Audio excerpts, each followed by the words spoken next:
So the thesis still remains the same, which I believe that Web3 and blockchain gaming is going to really hyper accelerate everything in the crypto and digital asset space. And to really get into it, to talk about what it is, what could potentially happen to bring us in the bull run, and what could derail it, I had to bring in some experts because I don't know everything. And on this channel, we've had a couple of different people. First, we had Yatsu on, who was the co-founder of Antonop Brands. We also had Crypto Stash on. He gave us his insights, loved it. And then Kagi, and also a gentleman from Classy Crypto. And today, I got another special guest.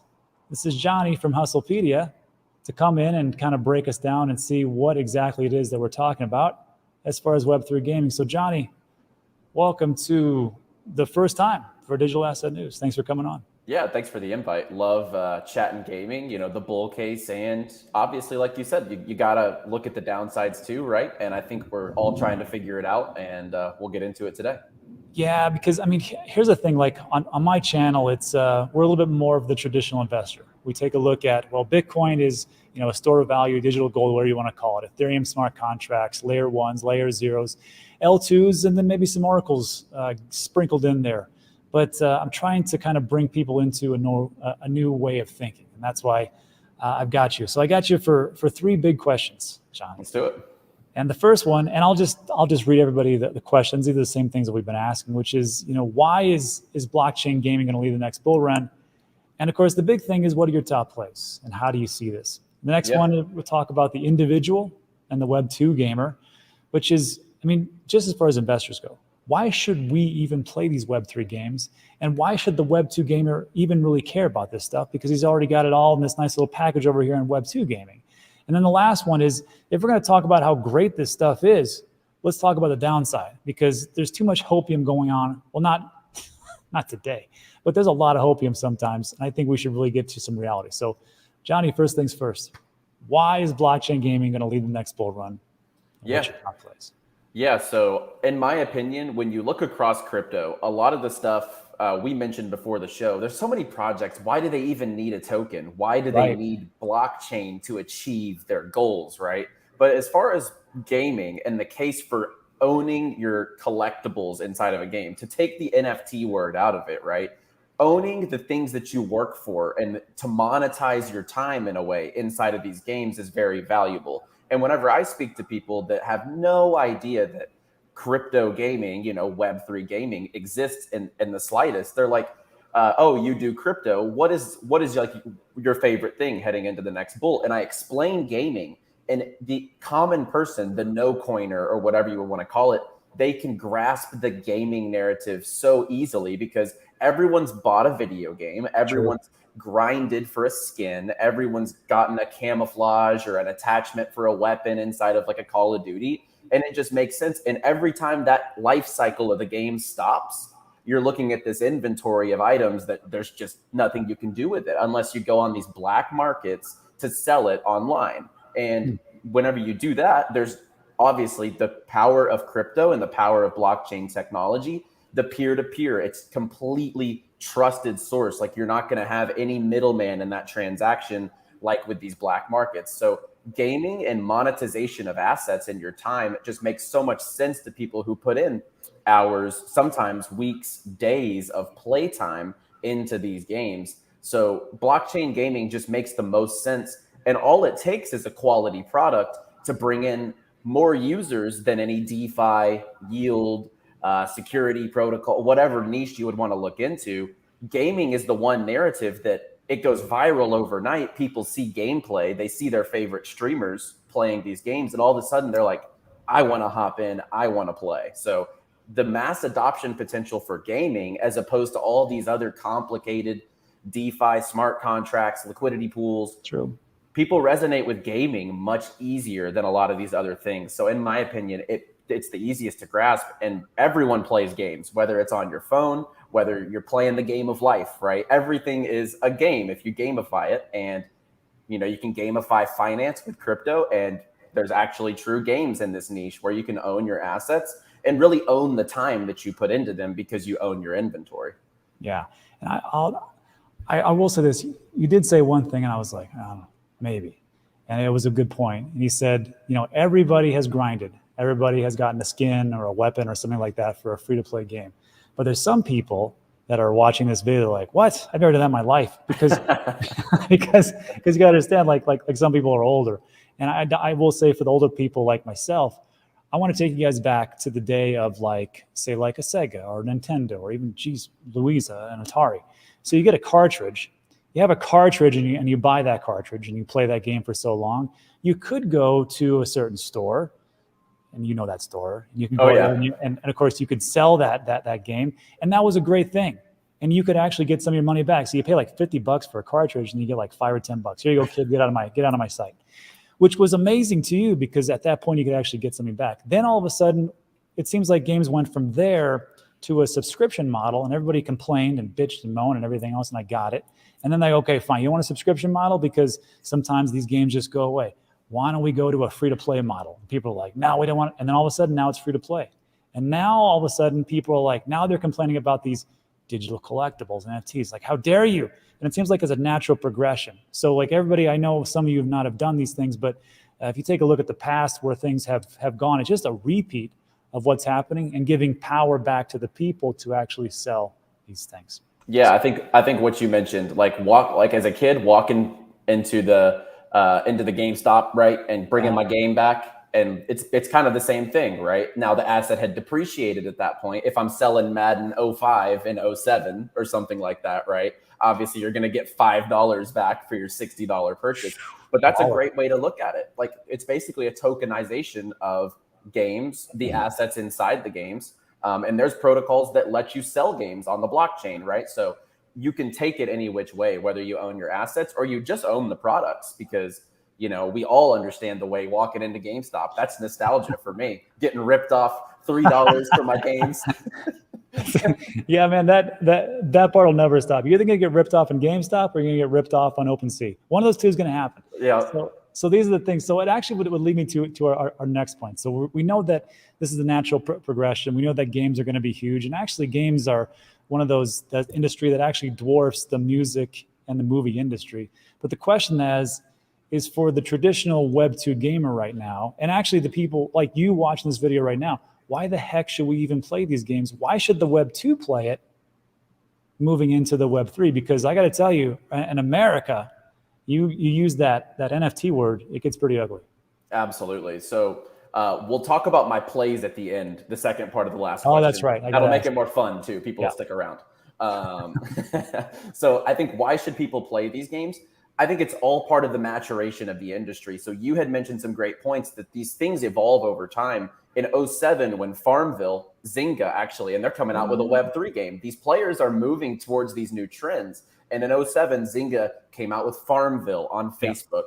And everyone was like, this makes no sense. How do they make money? It's free to play. This thing I don't know how this business model for a Zynga is going to work, to host the server, host the game on Facebook, etc. And then down the line, that became one of the most successful initial free-to-play games that there ever was. So the maturation of these things, games used to cost $60. Now you can play Warzone for free. And you just buy the assets inside the game, the microtransactions. So it's all the maturation of the industry. And the part where I come from, so this is where I resonated from gaming, and then also being a big fan of crypto since 2017. But I had been gaming since I was 5, 6, 7 years old, right, on these different consoles. And I went through the Xbox 360s, the PS3s, the maturation of the console era, to where I was playing on PC, but I was playing esports. So I was competing against other players across the globe. And Call of Duty was the game of my choice.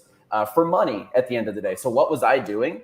I was trading the time I was putting into these games to compete. And in its truest form, I was playing to earn, right? I wanted to earn the $50 cash that I could win in a tournament versus another player. But then when I looked every single year, like I mentioned in the first part, my assets in the game would be crazy. I had all the camos, all the best skins, but I couldn't sell those things. And it felt like every year, because Call of Duty came out with a new game every single year. It's like, wow, was that a waste of my time? You know what I mean? And you look at the amount of time you played, it's like, oh, that's kind of insane to think about. Like, I can't do anything with that. So whenever I learned about Web3 gaming, it was Axie Infinity, right? Obviously, everyone's entrance into the space, but it just was so easy, right? Oh, those characters, those are my characters, like in its truest form. And like you really start to understand the economics of games and how these things work. And in Web2, these Activisions and Riot Games, Epic Games, they're extracting the customer for those microtransactions because they know the second they sell it, it's valueless. It literally holds zero value in your account at that point. It is a one-sided transaction. Whereas the blockchain gaming side of it, you're going to feel much more empowered is the day you set down a game, because everyone eventually puts down a game. You have to. Life gets in the way. You have a kid, you getting married, whatever. You're going to college, even in like, going from high school to college, you might not have the same amount of time to play video games anymore. So everyone goes through the process of like, I might not use this anymore. So what if you could just get a little bit of dollars or, USDC, whatever you sell it, the denominated currency. What if you could just get a little bit of that back? You're going to feel much more rewarded and vindicated for that, rather than looking at your Fortnite inventory being like, dang, did I waste 4 years of my life? Well, not only that, let me ask you a question. I've never asked this, but like just on a general tone, how much do you think you've spent on let's just say Call of Duty at the peak of what you spent? How much do you think that would be? Would it be like $100? Oh no, a couple $1,000, or like you would be embarrassed to even say the actual, or give me a range. Let's just do a range. Of course. So let's just, before Warzone was free, because once Warzone came out, I shifted to that. It was so fun. Yeah. So I probably bought 12 years in a row, $60. So there's $720. Okay. So there's almost 1,000 by itself just on the games, but inside the game. Oh God, Johnny, if you don't want to say this because like you're sitting there and like, you spent that much money. I've used this before. I will tell you. I haven't tallied the transaction total, but in Warzone alone, it came out in 2020. I had 13 pages of 10 transactions each. So I had over 120 transactions in the Warzone shop. The least you could spend on each transaction, some were more, some were 20, 40. The least is 10. So 120, 10, 1,200 plus the game. I've spent a few $1,000s inside of Call of Duty. That's for sure. I got to tell you, that's honestly not bad. That was going to be way worse. Because like when I might be undershooting it. Okay, okay, we'll go with that. But I will say, like, this is why I think gaming will be so big, is because people will look at gaming like, what a joke. But then you don't understand, like Fortnite was the fastest game to get to $1 billion, and it was under a year, and it was a free to play game. And there's a reason why it actually works. And then the things that like we're doing in the background for Web3 and those gaming, I don't know if it even has to be like a AAA rated game to be the next big breakout. I think just like you talked about, Farmville was enormous on Facebook, and a couple of other goofy games that were out there. They made a ton of money because people are like, oh, $5 here, $10 there. And before you know it, everything adds up. So I can see where these things are going. It's the same thing with these mobile apps these days. When you open up a free-to-play game, free-to-play, you get hit with an ad. First thing you see, right? Advertisement pops up that they're making money on that. Then all of a sudden they're like, you want to upgrade your character? $1.99.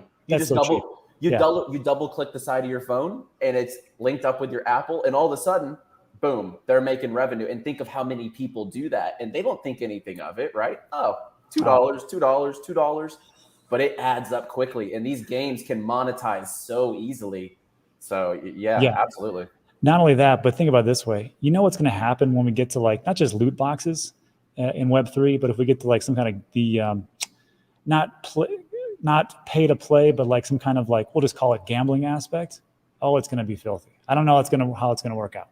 Just like CSGO skins, basically. They're rolling the dice every purchase. It could be worth $1. It could be worth 6 figures. You never know.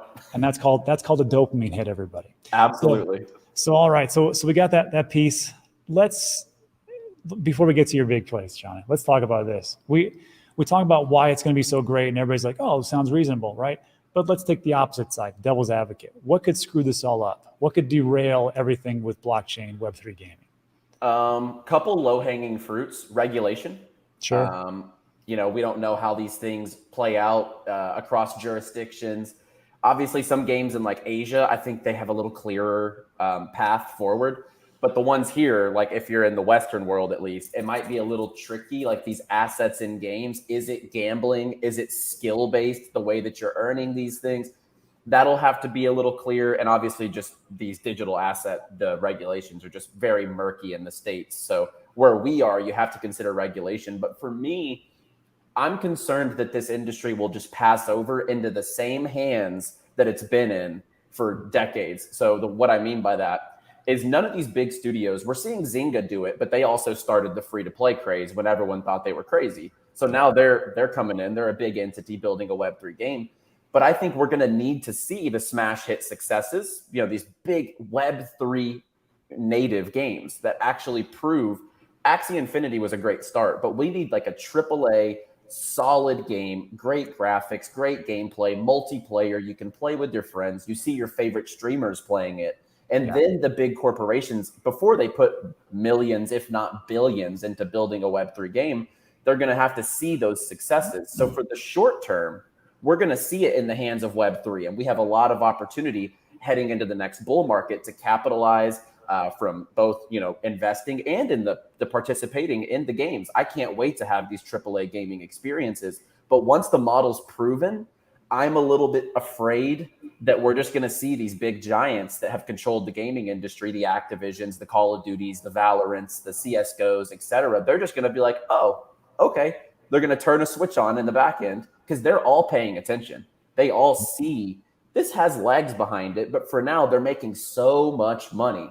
What's the wolf of making money hand over fist? That's what they're thinking in those Activision back offices, right? So right now, they're not going to change their business model. But if it becomes something they can't ignore, they just flip the switch, all of a sudden, they're making more money because the players on their marketplaces are trading back and forth, and they're getting fees on the secondhand sales of these items. They only have one touch point to the customer. So blockchain can really actually milk their profits even more, but they're not going to do it to scare away their audience until it's proven. So I'm afraid that eventually, Web3 we're going to see the successes here, and they'll probably always be around because of the people here appreciate the actual Web3 driven products. But eventually I'm afraid it'll go right back into the tyrannical hands that have controlled the gaming industry from a monetization perspective for years. You know what? It's a good point, something I never thought about. And it makes a lot of sense because the same thing is kind of happening with crypto and digital assets. And you hear about that downfall of what people say, like, look, the big institutions are coming. And unfortunately, the people that don't, they kind of get it. They're going to be selling into those tyrannical hands. And of course, it'll be consolidation of power, and it'll be the same thing over and over again. That's why it's so important that for you watching this video right now, you understand that you are incredibly early. Don't let anybody tell you that you're not. You are. And for you to be able to front run, not just the institutions, but the big corporations that are out there, I think it's something to be behold. And this is one of the few times in history you can actually do that. So congratulations to you to actually being here. And then, Jonny, to wrap this up, now you watching, you can check out Hustlepedia over on Crypto Banter. There's a couple different ways. Also on Twitter, and then got the Hoop Hustle here, all the different links for it. But Jonny, what do you have as far as your top plays? What do you look at and go, you know what, I think that's going to be the winner, or that's going to be a winner? Yeah, I think there's different ways to invest in gaming. So I do want to give kind of a philosophical answer before I give a couple projects. Sure. When I'm looking at gaming, it's much harder to pick a smash hit game out of a hat. If you're a venture capitalist and you were in the Web2 side and you're like, let me pick the next Fortnite. You know how many Web2 VCs must have gone broke trying to do that, because Fortnite's still there and it's the giant. And the only incumbents have been Apex Legends and Warzone that have had market share. So 2 games since then have seen the model actually. Right. And if you're investing in everything that comes your way because you think it's the next Fortnite, that's not going to work. So the way I like to do my Web3 gaming investing is I want bigger chunks of like the studios and the back-end infrastructures that run these protocols. Stuff like Vulcan Forged, PYR, I think is going to be great for the next bull run. I think Immutable X is going to be huge for the next bull run. I think stuff like a Dubs, for example, it's like an esports platform, DUBBZ. It is a lower market cap token, but they're really killing it on like the esports side of things. We talked about esports in this and how it is so big.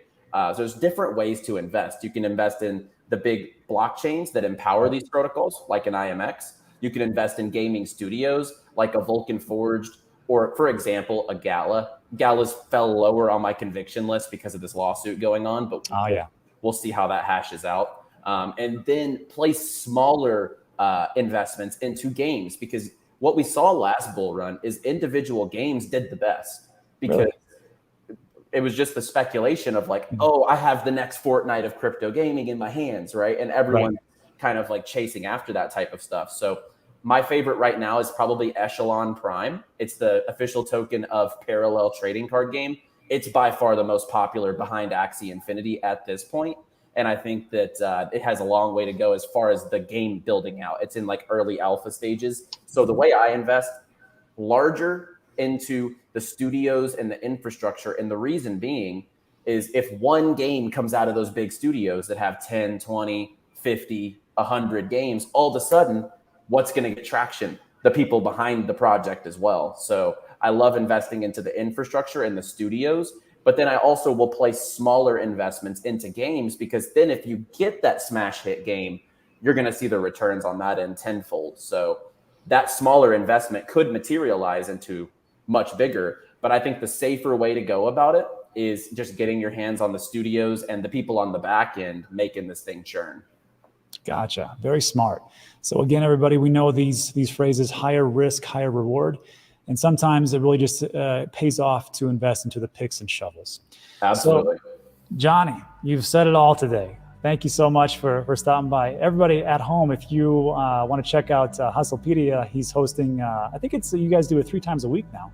3 times a week, yep. For a live stream over in Crypto Banter. And then also my favorite place, Twitter, because Twitter is the greatest place. Everybody's super nice. No one says anything negative. It's great. You guys should check it out.